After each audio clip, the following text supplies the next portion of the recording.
Halo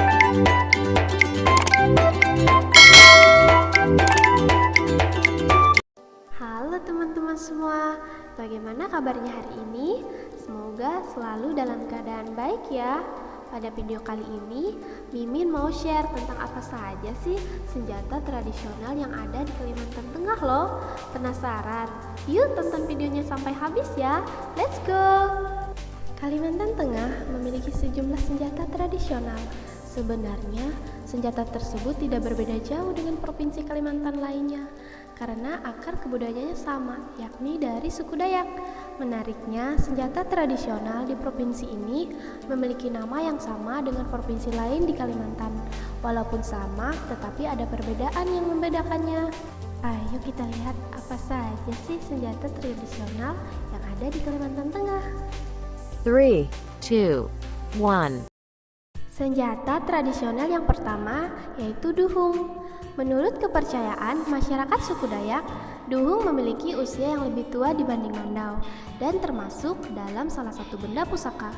Senjata ini bentuknya sederhana dan terbuat dari berbagai jenis bahan berkualitas baik, misalnya biji besi mentike. Pada awalnya, senjata ini hanya bisa dimiliki oleh raja-raja ataupun leluhur orang Dayak seperti Raja Sangen, Raja Bunu, dan Raja Sangyang.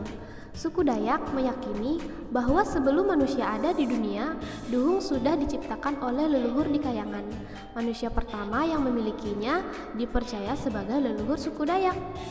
Hanya 3 orang yang pada saat itu memiliki duhung, yaitu Raja Sangen, Raja Sangyang, dan Raja Bunu. Legenda menceritakan bahwa ketiga raja tersebut mempunyai duhung dalam bentuk berbeda. Raja Sangyang dan Raja Sangen memiliki duhung yang terbuat dari besi yang mengapung. Raja Bunu sendiri memiliki duhung dari besi yang tidak mengapung. Dari kepemilikan duhung tersebut, Raja Bunu diyakini sebagai manusia yang bernyawa dan bisa mati. Selain itu, ia juga dianggap sebagai salah satu leluhur dan nenek moyang suku Dayak. Ukuran duhung sekitar 50-75 cm dan digunakan sebagai alat berburu ataupun bercocok tanam pada zaman dahulu oleh masyarakat Dayak. Kini senjata tradisional ini dijadikan sebagai benda pusaka. Duhung memiliki ketajaman pada 2 bagian sisi matanya, terlihat seperti tombak tapi berbeda. Biasanya, masyarakat Dayak membawa duhung dengan menyelipkannya di depan pinggang. Menariknya, tetua suku Dayak mempercayai bahwa duhung harus selesai pada hitungan ganjil, sehingga segala hal akan digenapkan atau diselesaikan oleh Maha Kuasa. Senjata tradisional yang kedua yaitu mandau.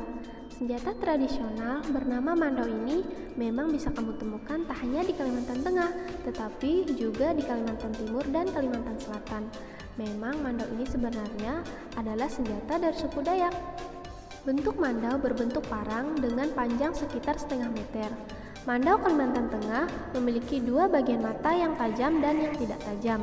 Bagian yang tidak tajam memiliki ukiran, tak jarang senjata ini dilubangi pada bagian tertentu, kemudian ditutup lagi dengan kuningan atau tembaga dengan tujuan keindahan.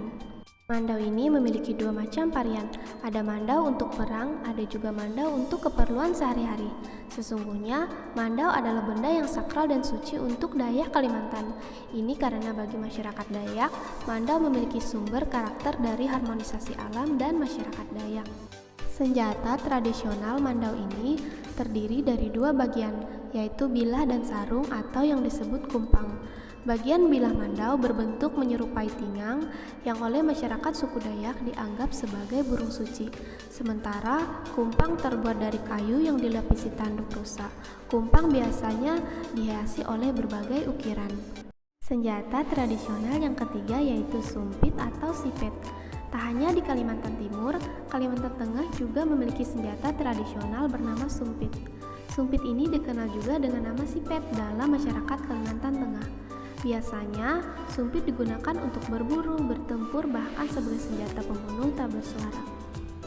Terlihat tak sulit, tapi sebenarnya menggunakan sumpit perlu akurasi tingkat lanjut.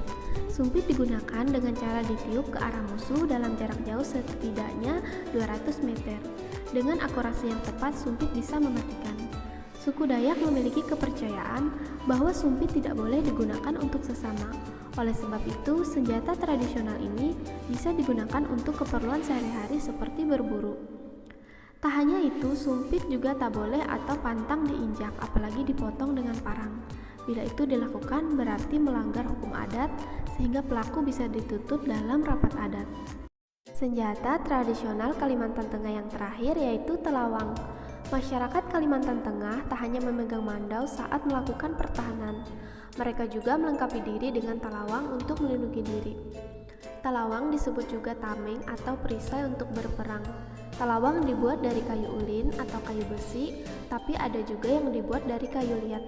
Jenis kayu ini dipilih karena masanya yang cukup ringan sekaligus kuat sampai ratusan tahun. Bentuk telawang adalah persegi panjang dengan dibuat runcing pada bagian atas dan bawah.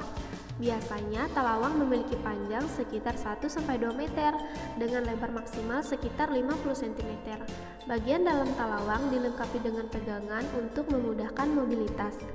Itulah 4 jenis senjata tradisional Kalimantan Tengah. Bila dilihat, senjata tradisional di beberapa wilayah di Kalimantan memang mirip. Ini karena suku Dayak, suku mayoritas di sana, mendiami beberapa wilayah yang berbeda di Pulau Borneo. Menariknya, walau sama tetapi ada perbedaan khas yang membedakan satu sama lainnya.